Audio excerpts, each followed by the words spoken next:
بنستي يمو ركون سار مالي ها إسنجرسنا إسنيس دواي قدادا أمو ميتشيري فيان أكت ولي فين انت لسان نجرسي سودا. السلام عليكم ورحمة الله وبركاته. كم جبتوا أمة خينيا خورمو خن كريستيانا كان الدنيا كان رجرات أرانتنا جا أكما قرتن سني أبدي ديدجرك عليه خنيون داو نمدعو عليه مشير ماله أدري فما جاني ولا فيو تراني منات اللي تروحنا الدنيا تديم تليرتو أكسما خيسو ماجي أنا ما أتي في ديتين جرا مناسي جا أونلاين نبودا أبدي يوسف منا نتاي سنة ترى ديم أجي ديمه خنوا الدنيا منا خيسا قديته خباسي تاجرت وان جنو ولا لو متخنيا دوغا مشير خوني سر متلقى يچو أبدي هدا ترى مدرا أبدي فرتاه في سمندا يو فداجي جبس واي ساتريسمي مالي بس أما أبدي ما قال خنيا قولوا ديرو فنيو دانين ودو دربي شو يرا وان براتي متي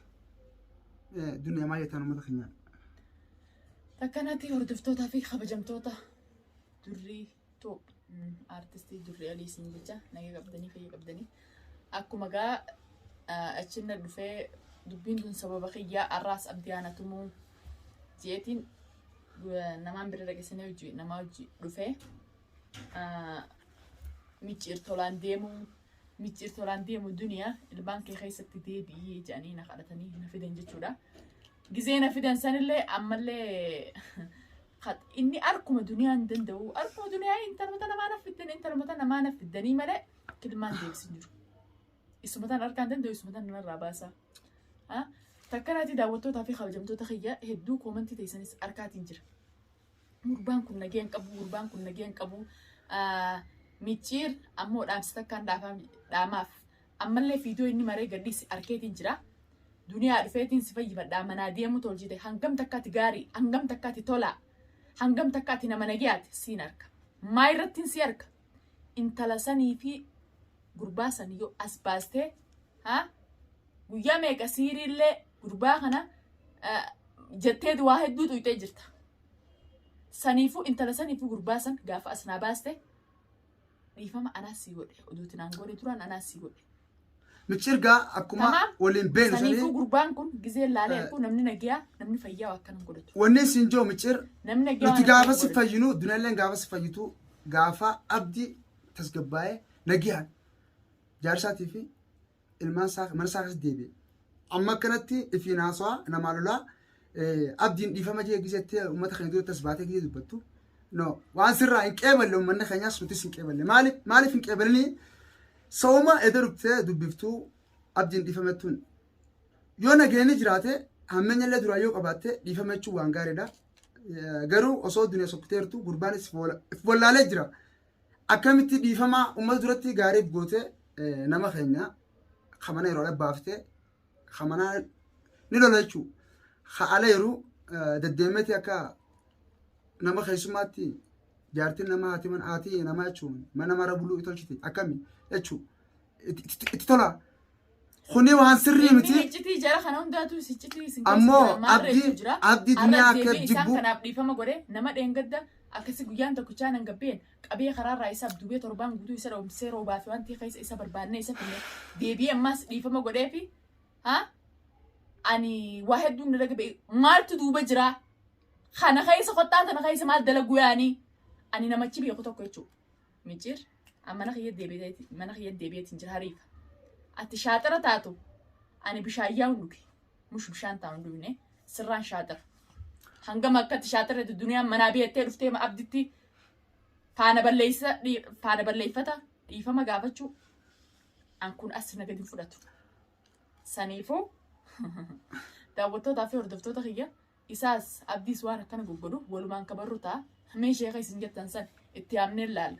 Waajibbansiisaa ta duniyaa ta keessaa taatee fi tamaam waa namni kana godhu jiraate walumaan kalaallu ta'a.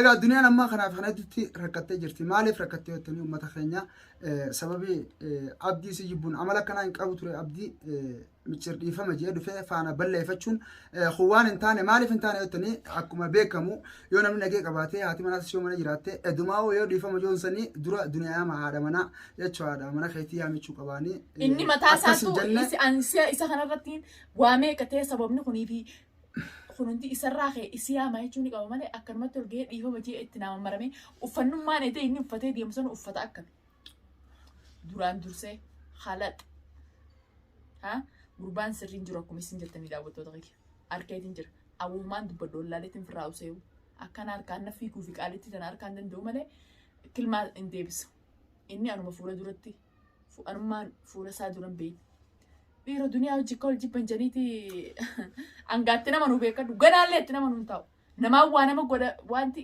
ganaallee itti nama nu ta'u ani wanni itti amanuu rabbii kiyya tokkichi qofa. Duniyaan gaa yaada akkanaa kana fudhachuu dadhabdee maaliif yottanii uummata keenya ammallee qaccee gurraata irra nagadi yaane. Akkuma beektanii abdii duraan haadha mana siitii abbaa mana siitii isinis haadha mana abdiiti nagii walitti qaban jechuudha waggaa dheeraa hojjetuu jiranii maashaallah jechuudha sababa fitinuma gurbaa kanaatiin kan xiqqishoo wallabdeen dhufte abdii ammallee sirriin jiru inshaallah hospitaala geessina hakama ni wallaanna karaa kaanis yoo dubbiin sheekhamu dhutte wanni sheekhaatuun shirkii jaan dhoorkaadha beektaa akka shariyaatti akka jechuudha wantaatti laalleetii waan gurbaa kanarraa jechuudha jibbansa kana balleessa furmaata itti laanna jechuudha asumarraan kanaafuu warri nu irra deemaan hordofaa turtanii ummata keenya galatoomaa waan gaariidha kuni abdirraa waan gooloo jara kaantan irraa balleessina jibbansa abdii fi duniyaa jidduu darban kanaas jidduu fuuna anammoo wanni naan galin hedduu takka siyaasaa dubbiin kun siyaasaa na fakkaate edan immoo gisee akkasii waliin maramanii silaan duniyaa keessaa gare dawwaleetis hin gaafadhu dhaqeettis bakkee siin jirtu hin fidu jechuu keessummaa wajjin fidee keessummaan amma nu biraa gabbaate jechuu mana kaan jirti nuti asumarraan isinitti himu dhufnanaaf duniyaanis maaliif yottanii gurbaan akka lafaa kee nu hunda facaasee maal jaa narraa qabi gattee isii jeetiniin gattaa jira dhugumatti dhaamsa lamaffaa kaniin qabu kana jeeti kaniin dhufeen duniyaa mataan buusin. Wayi meedis ajaa'iba ni ajaa'ibatti jira maal ta'e waan akkana kana hedduu yeroo hedduu nama qunnamaa jechuudha takkara lama jechuudha yoo abbaan ifee malee suma qunnamaa waan akkana kun gabaaf dumatti si qunnama. Mushkilummaan isaa ta'ana jibbisiistutu maali? Bara amma uummannis arkee jira. Innis jechuudha. Yoo jibbansa dhugaa san taate si jibbee jeetti inni isummaan fuula dura na mul'atini isummaan fuula dura na mul'atini. Rakkoo jechuun abdiis yoo tajaalatanii qabaatan taffara keessanillee taatee rakkatillee taatee asumarraan fiddee jechuun karaa nagaatiin gaafattee fuusuu ni dandeessa. Qabdee achittuutti fiddee jaan bakkuma mana hidhaa sanittuu abdii fiddee jaan gurbaan eega mana hidhaatii bees isuma dubbata jaan. Waan jee dhageeme waan jee bar viidiyoo irratti ol biyaase micciiri dhufteeti itti maramtee itti maramnaan al eedan halkan san guutuu maqaa sii dho'aa bulee hin rafnee. Jechu jira daawwattootaaf anta taate beeku maa irratti hin beekaan irraa bari'aadha mana kiyyaan galaa wayna si jala deemee ta'e si jala deemtuuf waan ta'ee gaa miti dhaamsa eenyuuf hin dhaama micciiriif hin dhaama micciir ati yoo duniyaan dhiifaman haa gootu keettu taate intala sanii fi gurbaa jettu san intala dhuftee itti maramte naa jettu san garteemi isii san akka shaksiitti na as baasii na agarsiisii san booda anaa dhiifama sii godha tamam amma immoo ati immoo yoo hodhaa dalaguudhaaf yookaan duniyaa irraa hin dalagaaf duniyaan banaa baateef kana dalaydu taate ani waan hin anteena beekta yoo biyyuu kana si jalaa gadi hin jiru si jalaa gadi hin jiru si jalaa gadi jechuuf illee hin ta'u qarri lama ol ni mura naati akkasila saniifuu yoo dhiifama dhugaa san barbaaddee duniyaatti hin fayyaa barbaaddee intala sanas kan.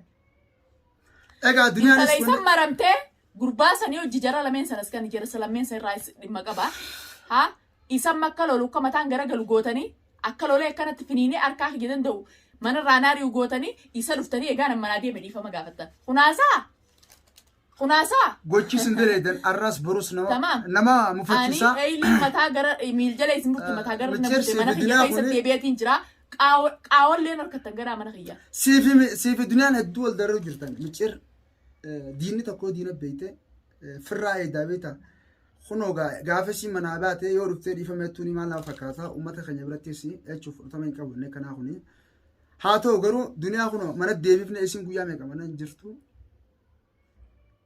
haati ilmaanii gaalataa taatu ijoollee harmaa jechuun ilmoo daa'ima waggaan guutii manaa qabdi taarma loosittu ijoolleen xiqqoo mana keessanii irratti beektan ijoollee duniyaa gaa akkasuma haadha mana abdiiti ijoollee abdii ni beektan namni hedduu nama kan beekne hin jiru.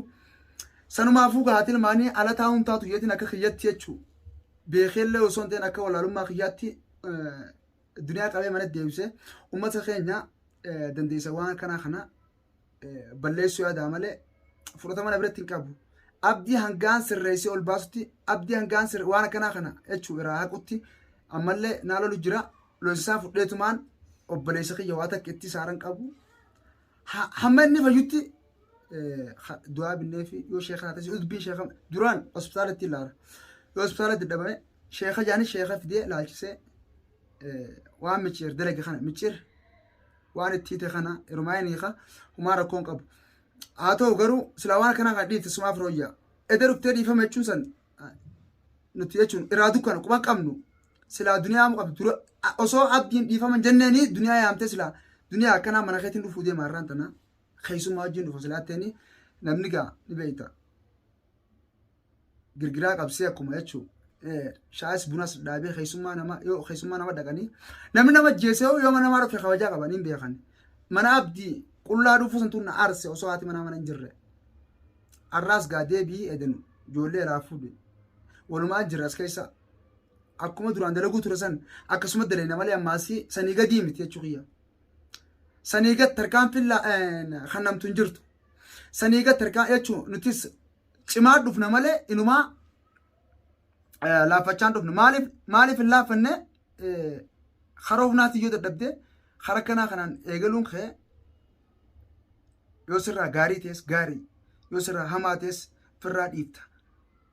Akkumatti beektutti akkumatti itti ajjechuu fi uummata keenya ammatti dheeressinii khalaas amma micciirraa waan barbaannu bara akkuma isin jessanii durri ittillee dheeressinee jira daawwattootatti micciir intala sanii fi gurbaa san nu as kanneenaan anaa dhiifama godhaa fi khalaas daawwattootaa fi duniyaanis qabii fidii siin jette ni aasnis har'aan tana kana fakkaata inshaallah isa abdii sheekha biraa warri geessaa warreen juus amma beekutee jira gurbaan sanis jala bee jira. Sheekha baana sanis itti finneeti rakkoonsaa jibbansatii yemoo rakkoonsaa maalii isin garsiisna isinis du'aa godhaadha ammoo micciirii fi'an akkatti waliif fayyinu intala san agarsiisuudha dhumti viidiyoo teenyaa.